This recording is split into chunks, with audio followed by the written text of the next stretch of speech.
नमस्कार अमपात, कैसे हैं? ठीक हैं? जब रावण अपनी अंतिम यात्रा पे जा रहा था, रावण जब युद्ध खत्म हो गया, रावण का वध हो गया, तो रावण जब अंतिम यात्रा पे जा रहा था, तो राम ने लक्ष्मण से कहा कि जाओ उसके पास से ज्ञान ले लो, उसके अनुभवों को आप जाकर के अपने जीवन में उतार लो। क्योंकि रावण जितना नीतिवान, राजनीति, धर्म, वेद, शास्त्रों का ज्ञाता पूरे ब्रह्मांड में ऐसा कोई नहीं है जो रावण में निहित है। क्योंकि रावण जो संस्कृति से तो राक्षस था, लेकिन प्रकृति उसकी ज्ञानवान थी, ब्राह्मण था, नीतिवान था, धर्मवान था, वेद और शास्त्रों का ज्ञाता था। और कहा जाता है कि जब आदमी को अपने अंतिम समय में हो तो उसे अपने प्रकृतिक जैसे उसकी बनी हुई है वैसा व्यवहार करना चाहिए, तभी वो मोक्ष को प्राप्त होता है। अपने संस्कृति जैसा व्यवहार नहीं करना चाहिए। तो राम ने उससे कहा, लक्ष्मण से कहा कि जाओ ज्ञान ले लो। लक्ष्मण उसके सिर पे जाके खड़े हुए रावण के। तो राम ने कहा कि पैरों तले आओ, क्योंकि लक्ष्मण में अभी जो था वो अभी एक अहंकार था, वो विद्यमान था। और जब आदमी के अंदर अहंकार रहता है तो उसे ज्ञान नहीं आता। जब आदमी विनम्र होता है तो अहंकार चला जाता है। और विनम्रता कहाँ आएगी? जब तक आप झुकना नहीं सीखोगे, रुकना नहीं सीखोगे, हाथ जोड़ना नहीं सीखोगे, तब तो लक्ष्मण रावण के पैरों तले गए और वहां से उसको हाथ जोड़ा और कहा कि आप अपने अंतिम क्षणों में मुझे ज्ञान दो। तो रावण ने कहा कि ठीक है लक्ष्मण, मैं तुम्हें ये कुछ पॉइंट सिखा दे, कुछ बातें बताऊंगा जो आप अपने जीवन में अमल करना। और वो बातें हर किसी को अमल करना चाहिए, आपको भी अपने जीवन में इसे उतारना चाहिए।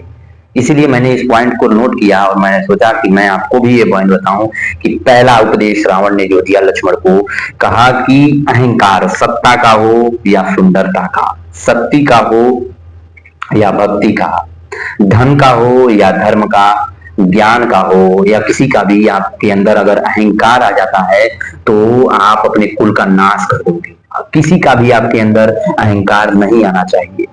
सत्ता और धन का अहंकार अगर आपके अंदर आ जाएगा तो इसका तो फिर भी निदान है, लेकिन अगर धर्म और ज्ञान का अगर आपके अंदर अहंकार आएगा तो आप किसी का, सबको क्या एक तुच्छ समझोगे, भगवान को भी आप तुच्छ समझोगे। रावण राम को क्या कहता था? वनवासी कहता था। उसको क्या था?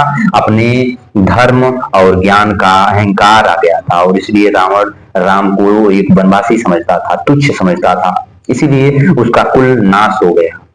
उसने लक्ष्मण से कहा कि कभी अहंकार मत करना। आपके भैया को अहंकार का ज्ञान था, लेकिन मुझको ज्ञान का अहंकार था, इसीलिए आज मैं यहाँ हूँ।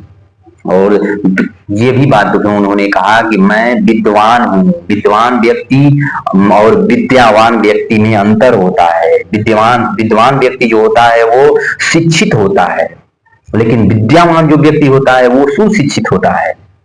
ये दोनों के, विद्यावान और विद्यावान के बीच का अंतर बहुत का होता है, बहुत फर्क है इन दोनों में। विद्यावान जो होगा वो बस अपने ज्ञान से लोगों को झुकाएगा, लोगों के बीच अपने अपने भाव को, अपने वैभव को फैलाएगा। लेकिन जो विद्यावान होगा वो विनम्रता से लोगों के बीच भाव पैदा करेगा।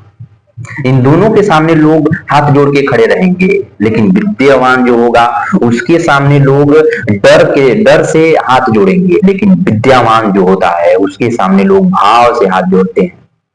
विद्वान जो होगा वो जब जनता में या किसी के बीच जाएगा तो वहां अपना अहंकार, अपना वैभव फैलाएगा।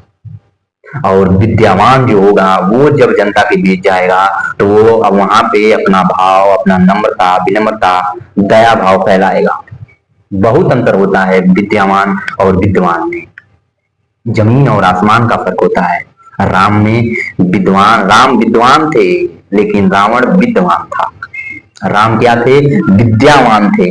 रावण क्या था? विद्वान था, शिक्षित था, लेकिन राम विद्यावान थे, सुशिक्षित थे।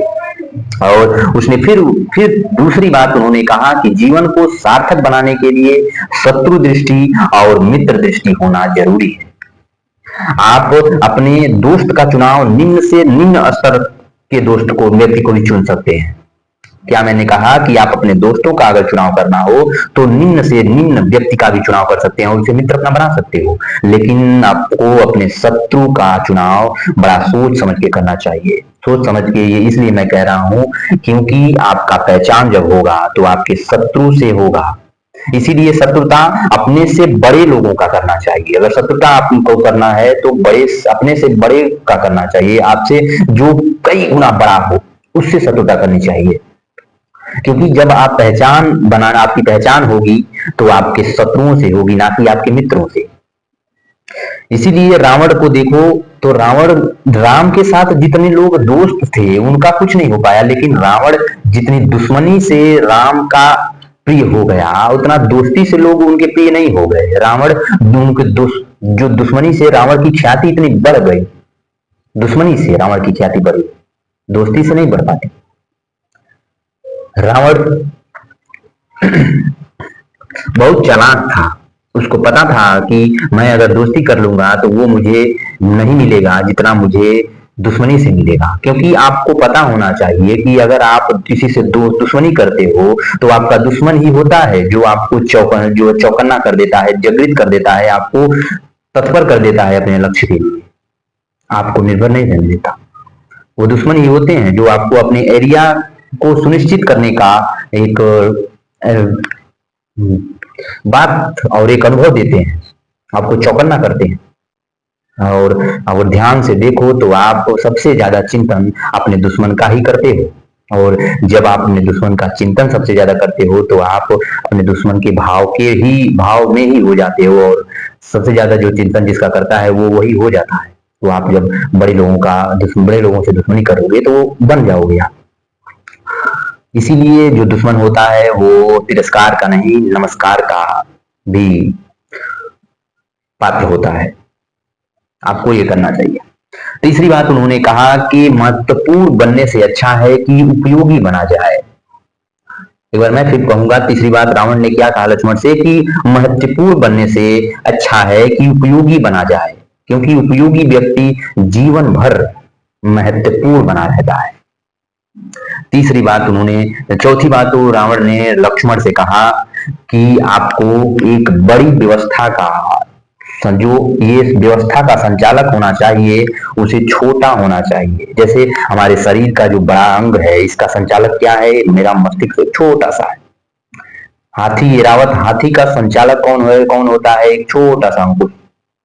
इसीलिए जो व्यवस्था का कार्य प्रमुख होता है उसको छोटा होना चाहिए, नहीं तो व्यवस्था बिगड़ जाएगी। अगर आप बड़े हो गए तो बिगड़ जाएगी व्यवस्था। और अंत में जाते जाते रावण ने पांचवी बात कहा कि देखो लक्ष्मण, मार्ग अनेक हो सकते हैं पर लक्ष्य एक होता है, अनेक नहीं होता। लक्ष्य कभी अनेक नहीं होता, मार्ग अनेक होते हैं, लक्ष्य एक होता है, लक्ष्य अनेक नहीं होता। ये बस आप अपने जीवन में उतार लो और आगे बढ़ो। आपके राम में सब कुछ निहित है।